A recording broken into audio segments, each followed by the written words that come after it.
Hello everyone! Soon will come the point in our life where we will have to look for a job as fresh graduates looking for the first challenge in our life, probably with the help of LinkedIn.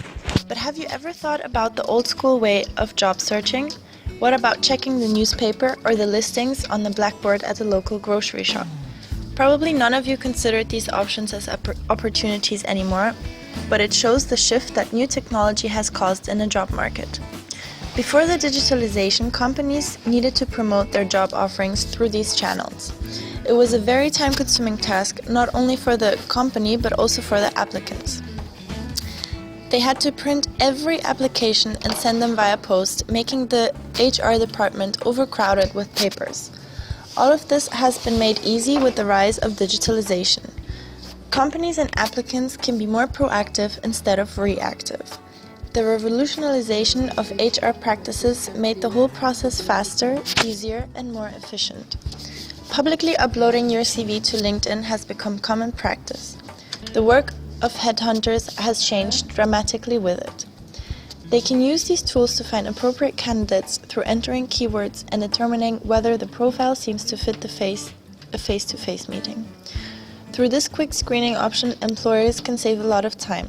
If you think about it, they also get a much wider reach. Newspapers only reach certain people in specific locations, whereas the internet opens doors and opportunities throughout the world. Talent can be found in every corner of the world. But this only concerns the talent acquisition. What about training people or evaluating employees' performance? A lot of us already use common websites like Duolingo to learn additional skills. But there are actually also new technologies offering companies to change their training procedures, making them more efficient. The same applies to performance. Back in the days, managers had to evaluate employees through personal meetings or feedback forms. Nowadays, activities can be tracked through applications, making the evaluation more accurate and the performance increase.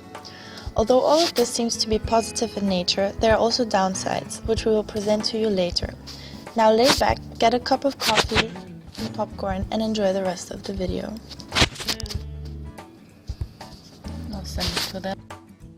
We will now outline 3 different HR processes that have changed through digitalization. Let's start with attracting. The most obvious tools to attract customers, employees and other target groups is through social media websites like Facebook, LinkedIn or Xing. They provide you with the possibility to place ads based on certain criteria. So you are able to target a very narrow market, making an ad more effective. But if you have ever looked at the cost of these ads, you would be surprised. Due to the high price, smaller companies have a hard time to use these tools to attract people.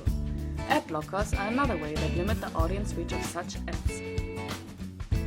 To combat these issues, native advertising has emerged. You never heard of it before? That is the main goal of these ads.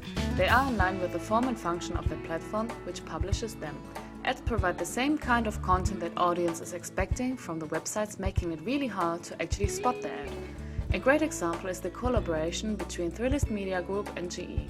For the anniversary of the moon landing, Thrillist Media Group published several articles about the history of landing, among one by GE, in which the company subtly indicates what an important role the company played in the mission. What those native advertisements want to achieve is to create awareness about the brand to attract employees and customers.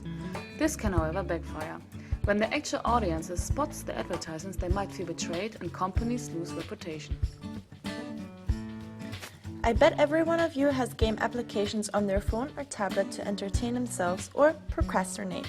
Did you know that companies have increasingly started to develop apps to create a buzz around their brands and increase awareness?